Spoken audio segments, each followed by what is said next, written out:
Nature is made possible by public television stations, your gas company, and America's gas industry, developing new sources of gas energy and ways to use gas more efficiently for more than 160 million people across America.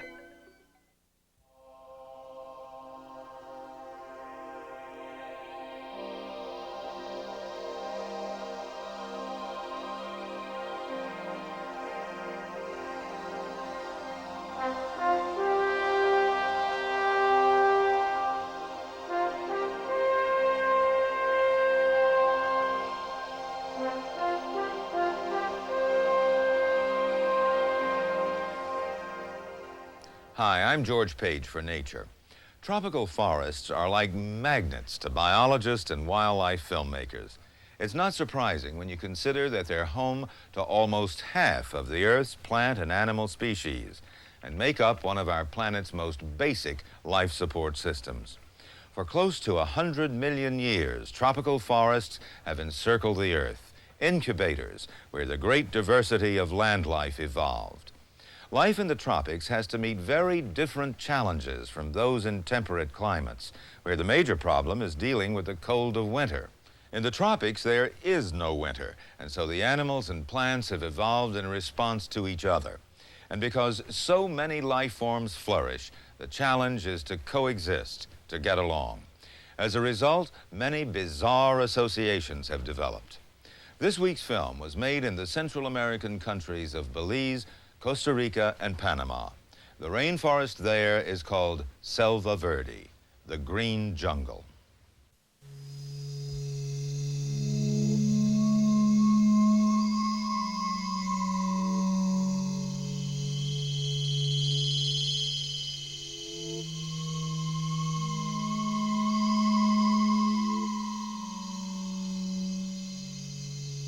At night, in a Central American rainforest, a killer prepares.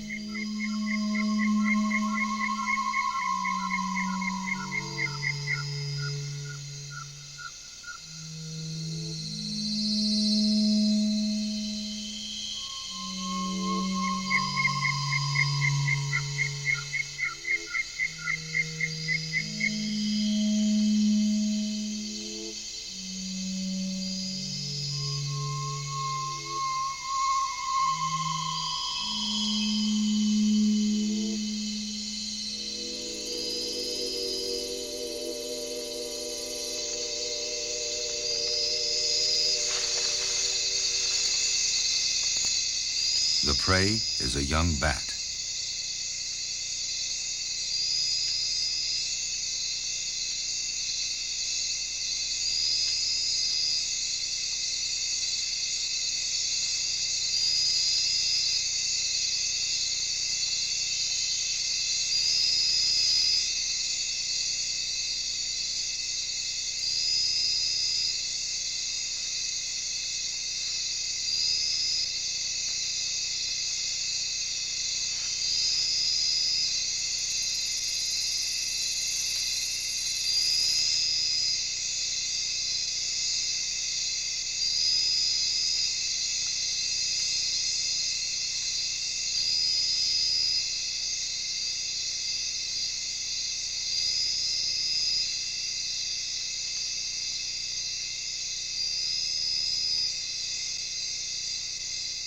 Predator and prey are bound together by ties stronger than silk. Each is a part of a larger organism, the forest, which, like all other ecosystems, benefits from death to sustain life.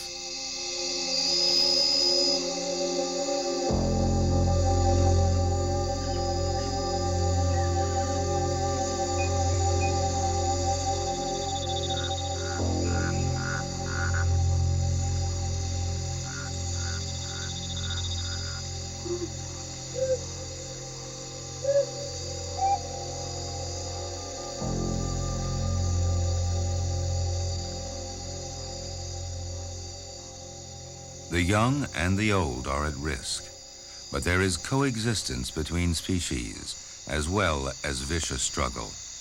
For healthy adults, the forest is a relatively safe place. Their special skills enable them to find food and not be eaten.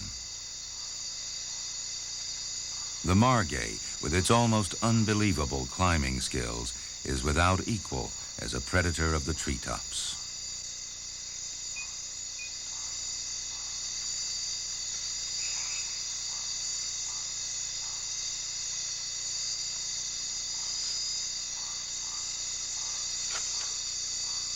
More plants and animals are found in tropical forests than anywhere else on Earth. But competition for food is intense, and often animals are both hunter and hunted. The dead leaf mantis has to be well disguised while hunting a grasshopper, so she doesn't end up as a meal for someone else.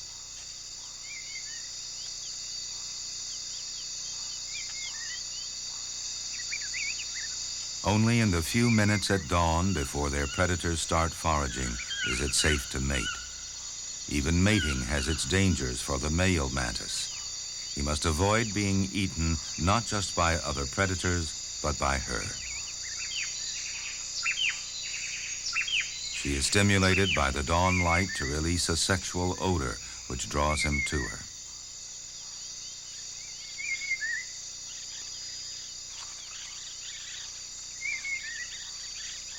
He approaches cautiously, not knowing that she's already eaten.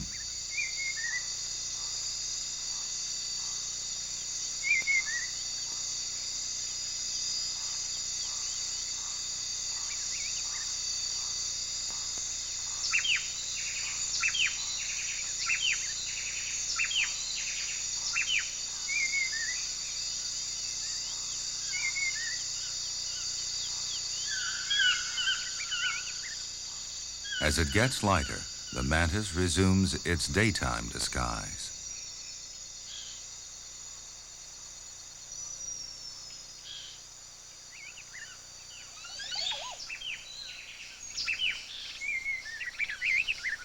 Other mantises look like living leaves. This leaf is actually a katydid grasshopper.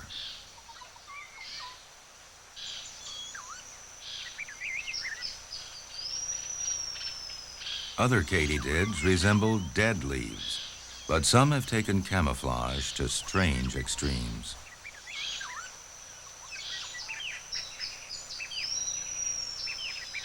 The sudden movements of this insect destroy the illusion that it's a stick.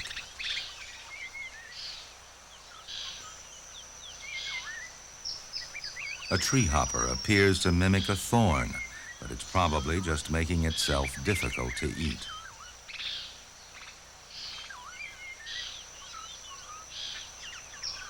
Instead of hiding, some animals, like the poison arrow frog, use brilliant colors to advertise their poisonous nature. And others seem to court danger, like this fly, which spends its adult life on the back of a golden orb spider, so it can rob its feeding host.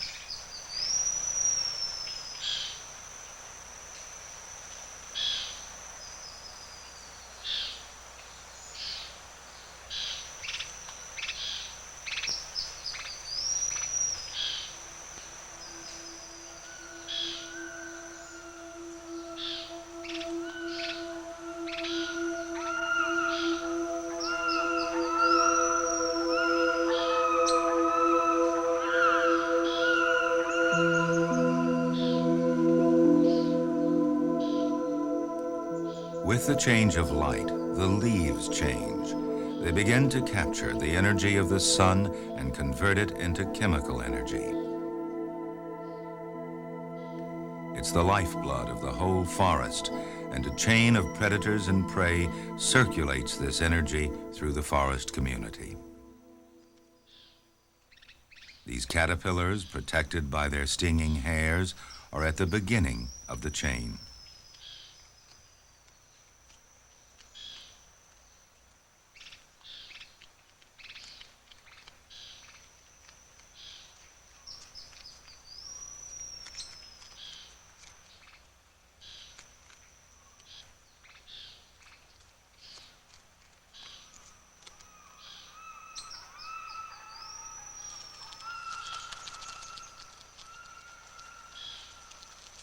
This extraordinary structure is a bivouac of living ants, a temporary home for these forest nomads, which make up part of the second link in the chain.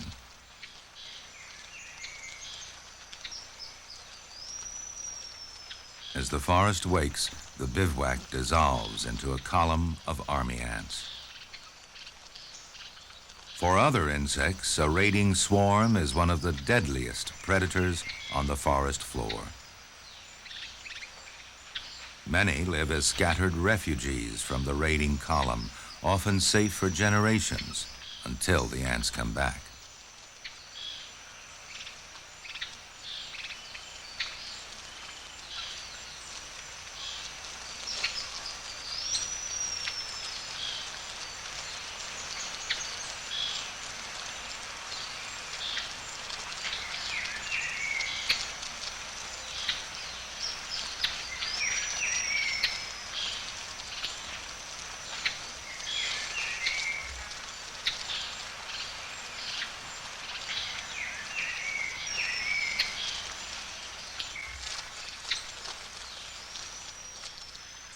Locally, these small predators have a much more devastating effect on their prey than larger ones. Often, animals like the peccary live alongside and within sight of their predators.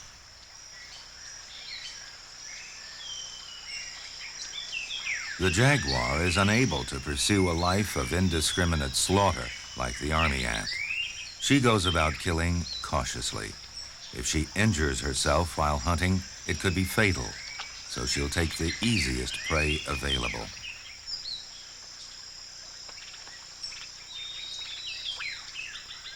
Stranded catfish are ideal.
There's no winter here and plenty of rain and sunshine, so the plants and animals have evolved more in response to each other than to a harsh environment.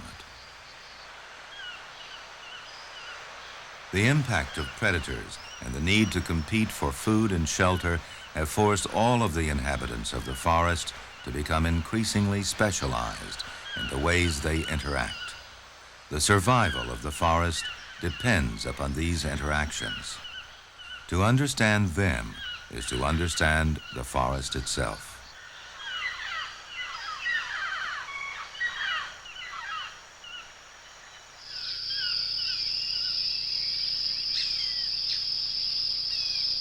All plants live under persistent attack by animals, and most plants respond by defending themselves. But every new defense provokes a more sophisticated attack. This plant, Marchia, is able to move poisons to any of its threatened leaves. However, the Melania caterpillar has responded, and in a quite extraordinary way. It foils the plant's defenses by nibbling a circular canal before the poisons can reach it. It's then able to feed on the center of the leaf, safe from the plant's defenses. Later, when the caterpillar is bigger and stronger and needs more to eat, it severs the main vein of the leaf, again to foil the plant. It appears to store the poisons that do get through in a special sac near its gut. They will help to protect it in its later life as a butterfly.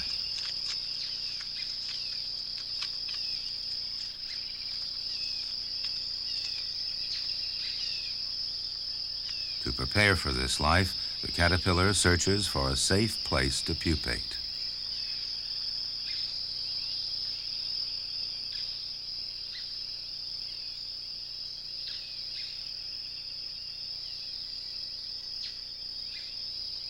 There's a critical moment when the pupa must attach a special hook to the leaf.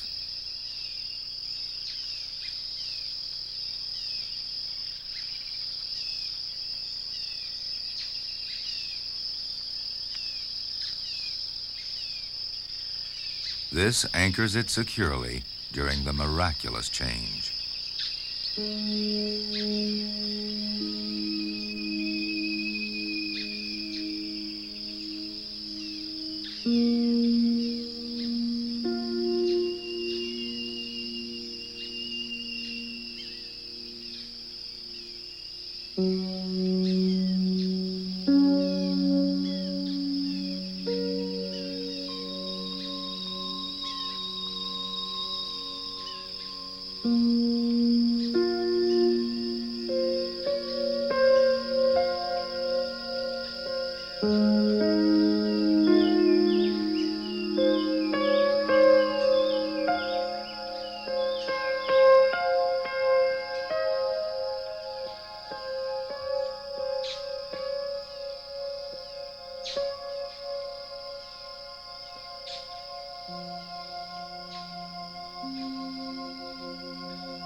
She expands and dries her wings.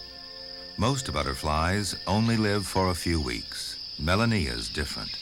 She must survive for many months to be sure of finding enough marchia plants on which to lay her eggs.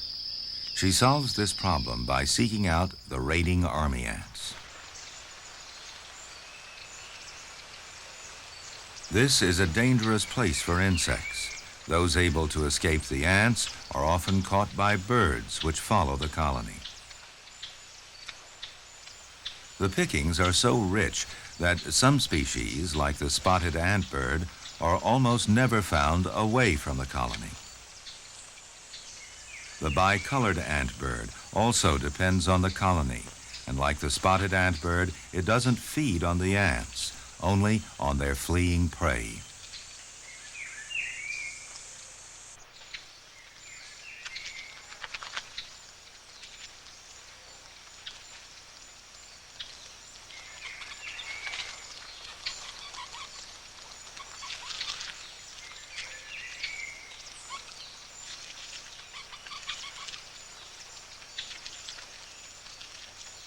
The birds will certainly attack a passing butterfly, but Melania signals with her brilliant color that she's poisonous, protected by the plant on which she fed as a caterpillar.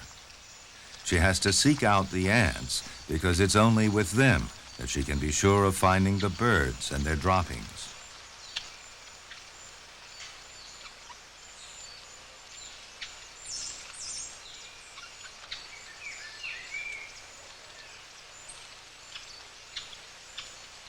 These droppings contain the vital chemicals, amino acids, which will make her live longer and therefore lay more eggs.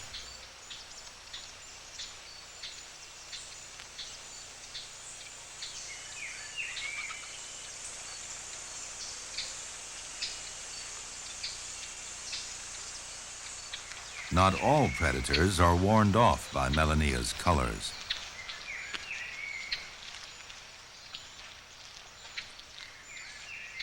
Much larger than an army ant, the Paraponera is a solitary hunter.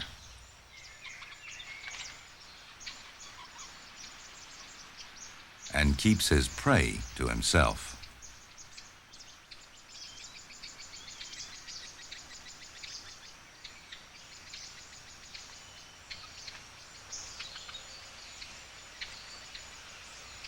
Other butterflies, not protected by poisons like Melania, are colored like her to discourage predatory birds.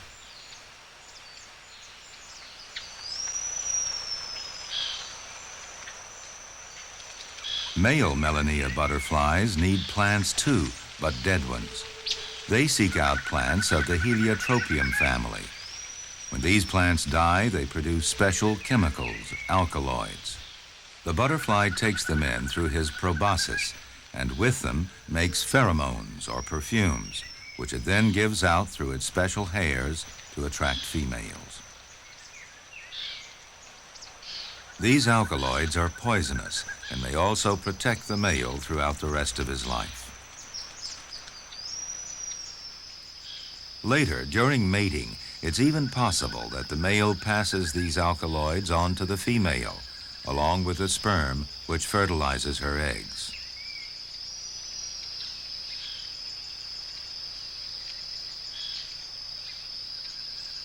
The alkaloids may help protect her later during the dangerous and lonely task of seeking out the marchia plant to lay her eggs and perpetuate her species.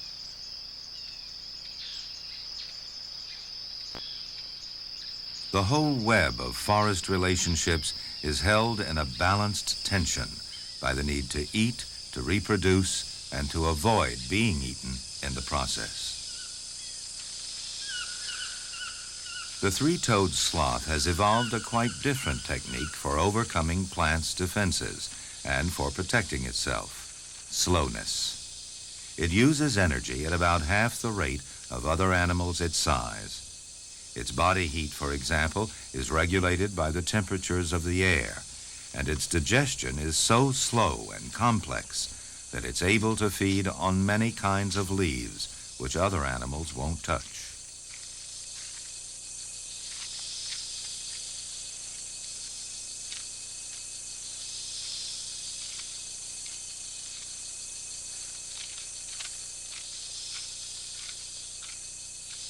No two sloths will feed on exactly the same range of tree species.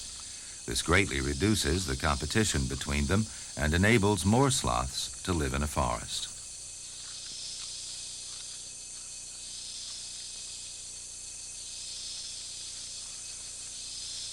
Moving slowly has another advantage. It allows the sloth's hair to stay permanently damp, and together with the forest's high humidity, this provides ideal conditions for green algae to grow. As a result, its greenish, unkempt appearance actually enhances its camouflage. And this offers an ideal environment for a species of moth, which lives in the hair, probably feeding on the algae.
Every few days, the sloth climbs down to the base of the tree to defecate.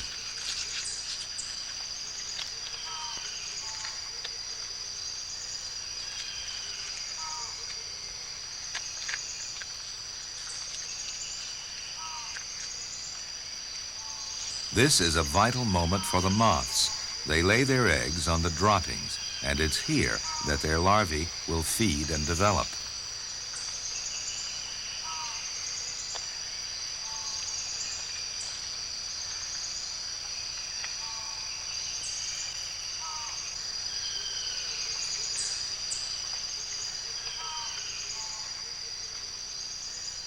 As the sloth moves off, they flutter back onto their mobile home.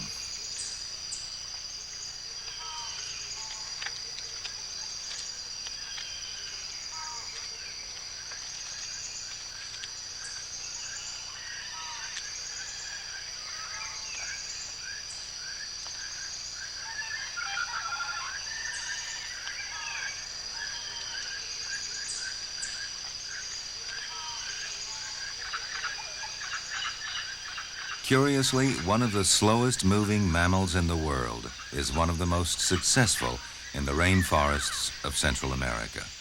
And it owes this to its bizarre lifestyle.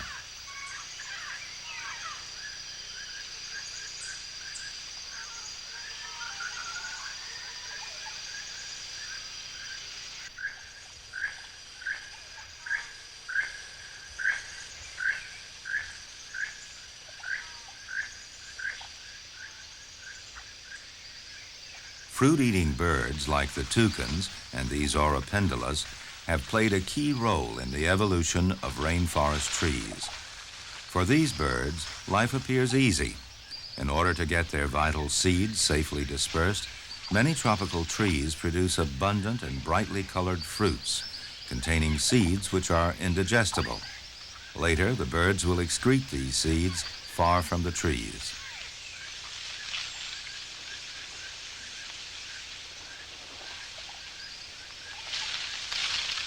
With so much food so easily available, these birds need to spend much less time foraging.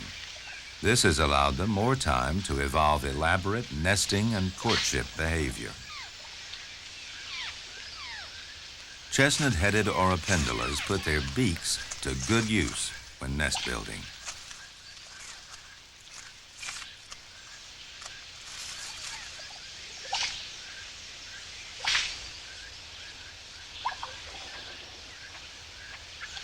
The nest is cleverly made by first fashioning a strong and well-attached necklace of palm leaf fiber from which the tube of the nest will be hung later.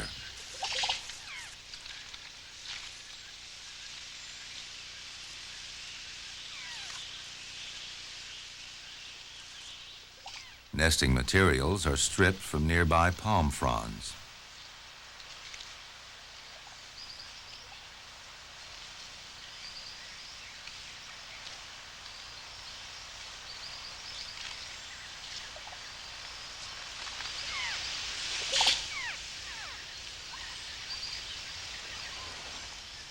Adult oropendulas live a long time, but like any animal in the tropics, it's the first few weeks of life that are dangerous, and so solid construction and careful choice of nest site are crucial.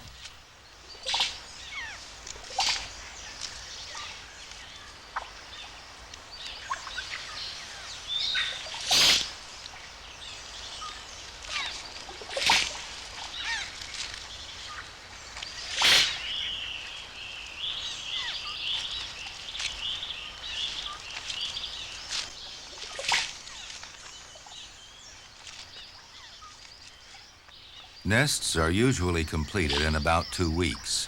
By nesting socially, oropendulas are usually able to spot and drive off predators.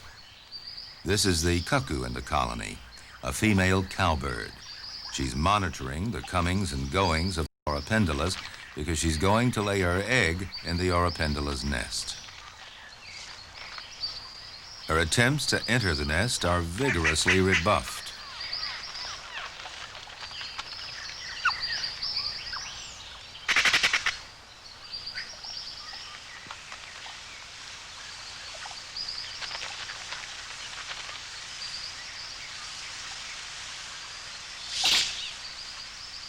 The cowbirds are persistent, waiting patiently for the right moment.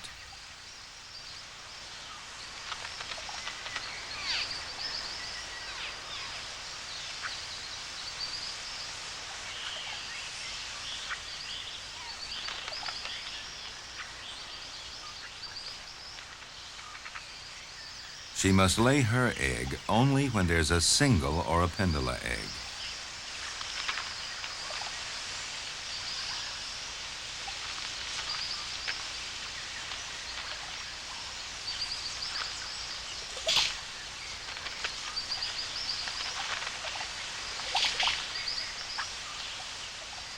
the elaborate deception doesn't always fool the Oropendola.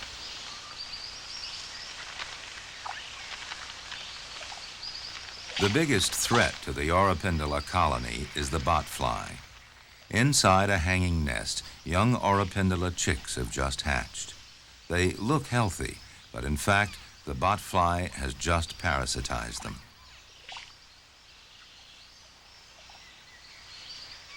The growing botfly maggot will feed on the chicks until they die.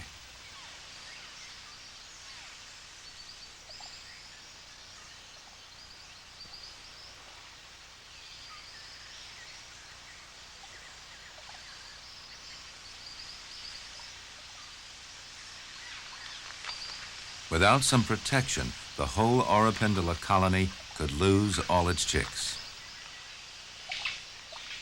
The cowbirds are becoming increasingly bold and are met with less and less resistance. Even though the Oropendolas appear to be more tolerant, the female cowbird must still choose the right moment to lay her egg.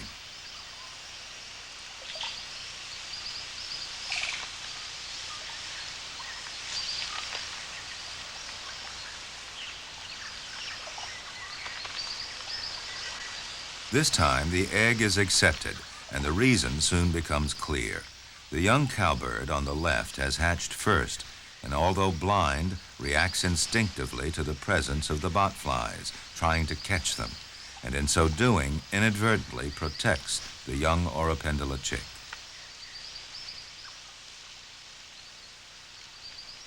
So the cowbird is a blessing in disguise.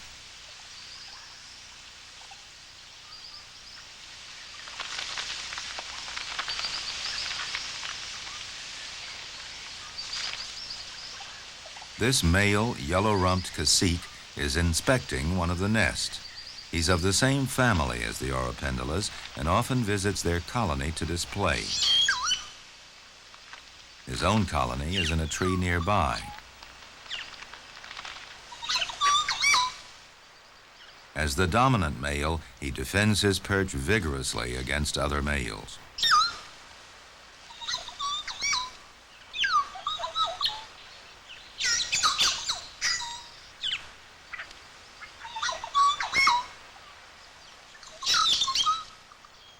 The slightly smaller females do all the nest building.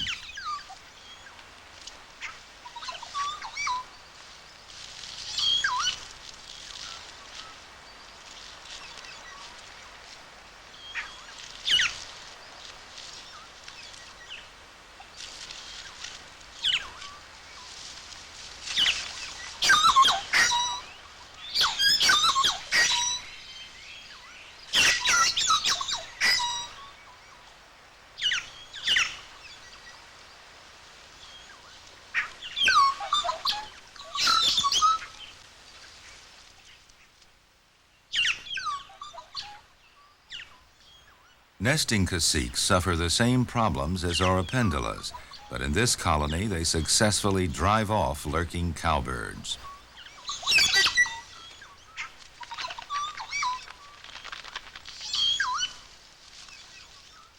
The cacique's solution to the botfly problem is quite different. Their colony is clustered around a bee's nest.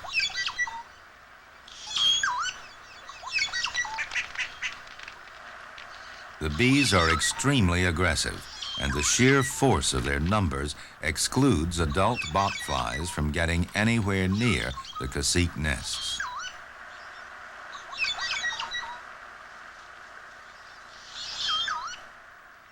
Protected by the bees, caciques have no need to tolerate the presence of cowbirds. Fruit-eating caciques and Oropendolas have evolved complicated and mutually advantageous relationships, even with predators. During the intense heat of the afternoon, even spider monkeys have to rest.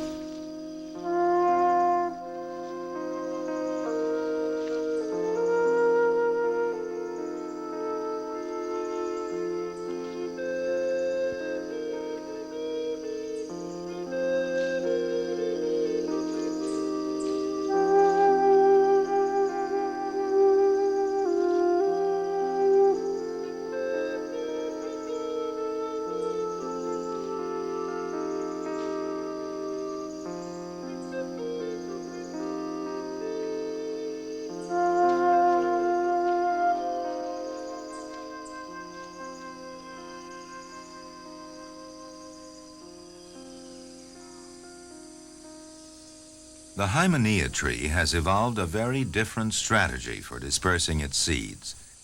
It produces such an enormous crop that it simply floods the market with seeds, so that some will survive while others are eaten.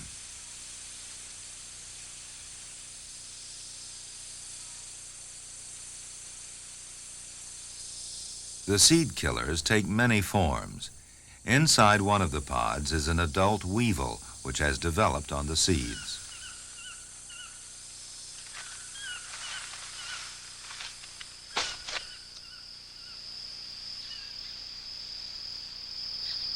Having eaten most of the seed, it now has to wait to be released from the pod.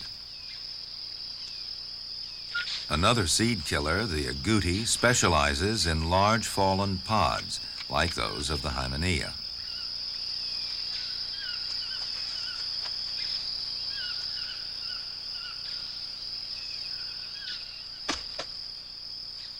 Usually, the agouti is solitary and territorial, but this seed crop is so large that several agoutis are attracted to it.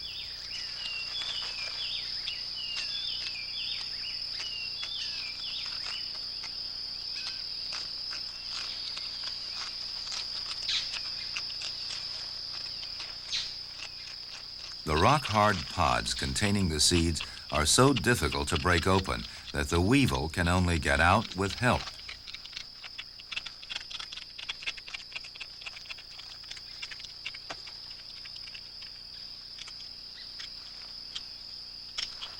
But agoutis also eat insects, so the weevil has to play dead to escape attention.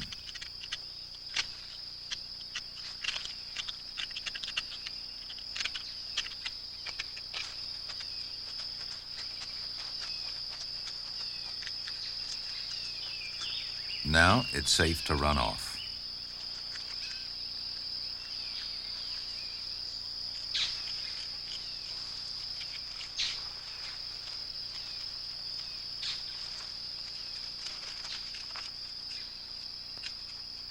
Having eaten his fill at the tree, this agouti has carried a seed away to his territory where he buries it.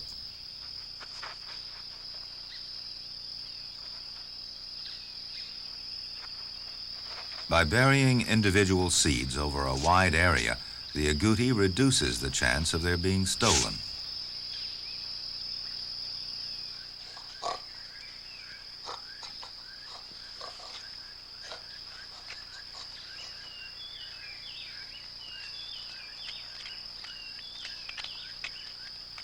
Peccaries are also seed killers and are attracted to the pods.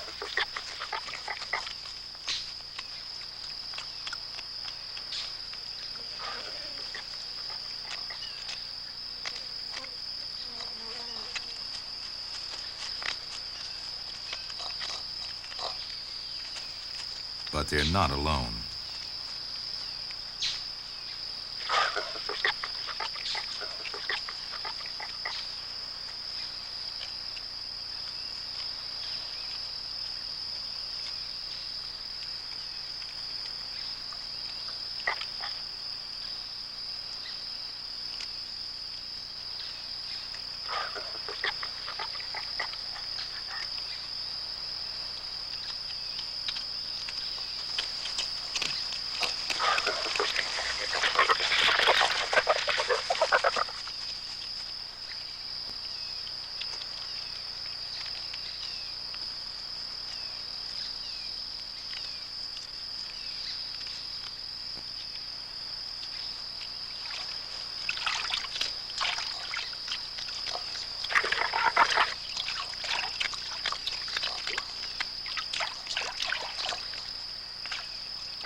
This peccary was old. It's usually the old or the young that are killed. Army ants are not as selective as the jaguar, and as a result, their effect on the smaller animals of the forest floor is much more profound. This colony is returning to the bivouac. There are about 500,000 ants here, and they devastate the prey populations, helping maintain the delicate balance among species.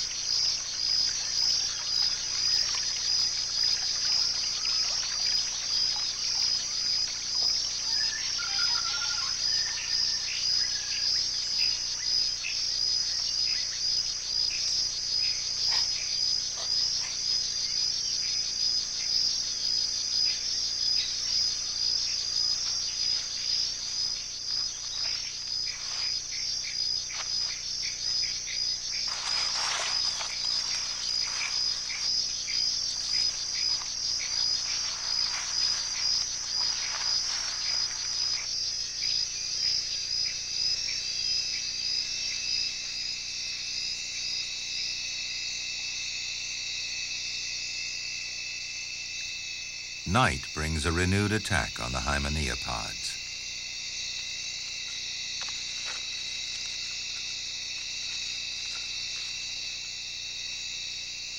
Even a kinkajou is attracted.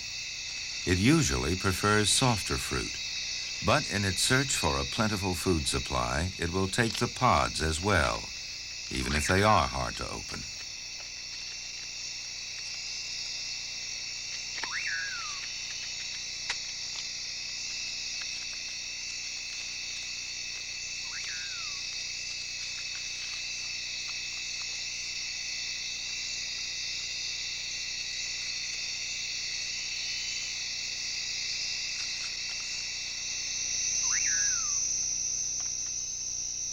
Lyomis is a Central American mouse. It often steals the hymenea seeds buried by agoutis during the day.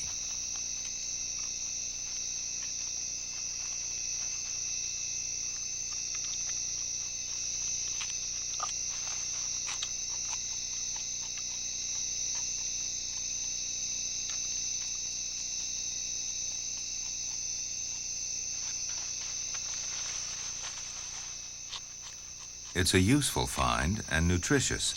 He's taken advantage of the agouti's ability to open the hard pods.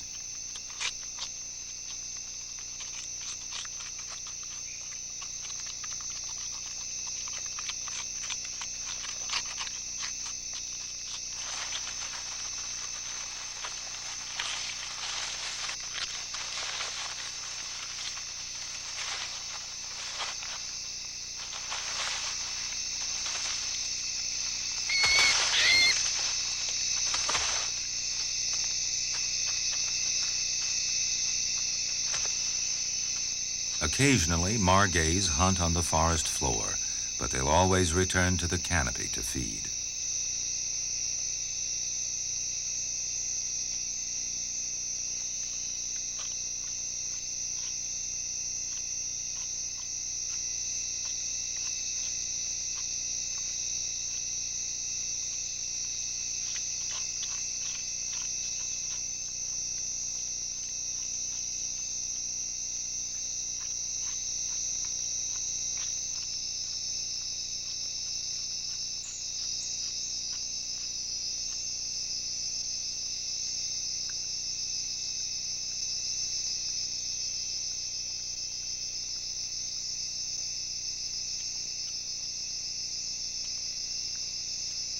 In adapting to its specialized life in the canopy, the margay has reached perfection in design and elegance. Nowhere on Earth, but in the rainforests, has design and color reached such dramatic levels of expression.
A hymenaea seed buried by an agouti and forgotten.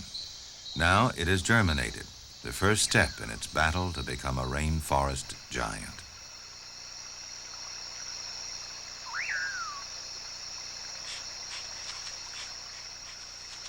The paca, a forest rodent. Before moving away from his burrow, he makes a token gesture at covering its entrance.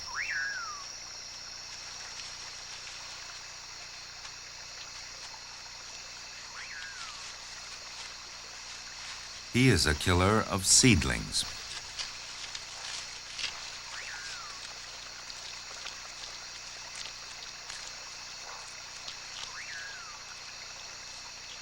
Pacas belong to the second wave of predators which threaten hymenaea.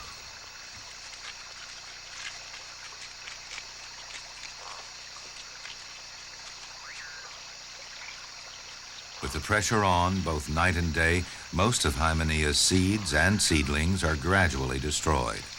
The tree's seed crop has drawn all these animals like a magnet.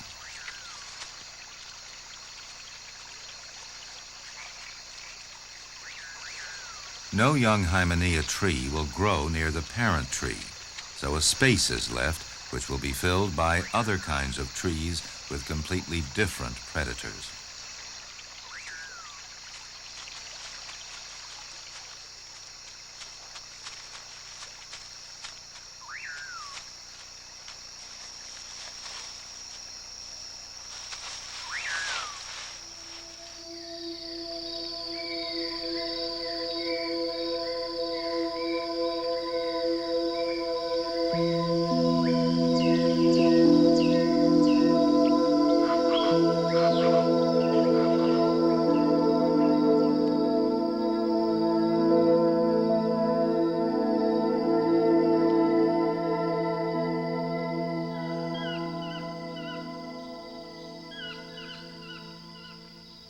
A solitary seedling has made it.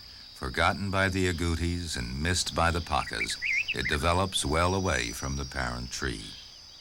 It's animals like the agouti and paca which can prevent some species of trees from becoming dominant and leave room for others. This whole process helps make the forest a richer place. The presence of a jaguar reflects a healthy forest.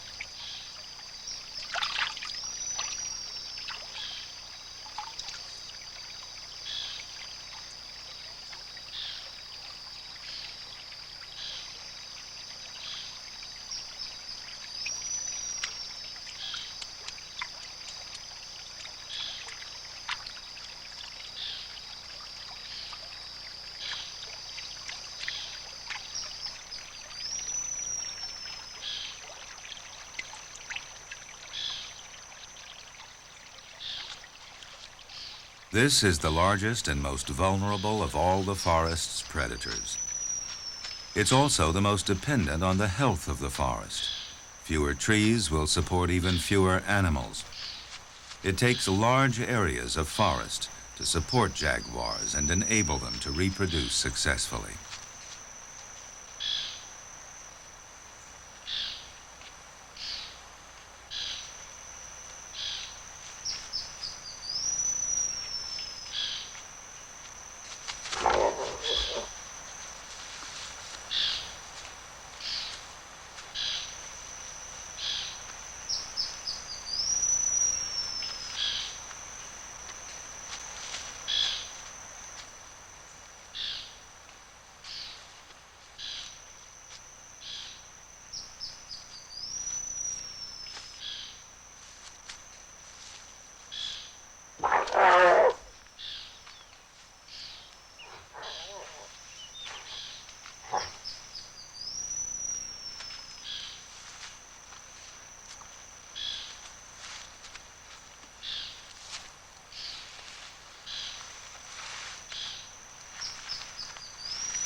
A hymenaea pod, overlooked by the animals. Inside, a weevil lies trapped, utterly dependent on the forest to let it out.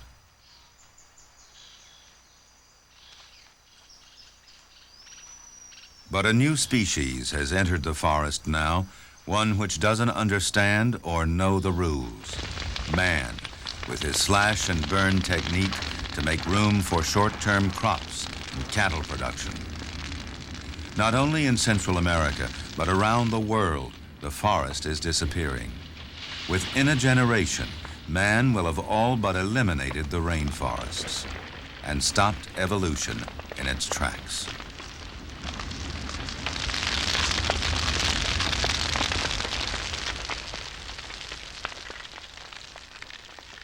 The seed eaters have gone. The weevil is left to die in a wasteland. He was dependent on his environment, the forest. The forests are part of a greater ecological system, the planet, which cannot function without them. So we too depend on the forests. For the rainforest, death was a natural and enriching part of life. Now it has a new meaning, an end to birth.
Nature is made possible by public television stations, your gas company, and the gas industry, whose respect for nature and the environment is reflected in the underwriting of this series.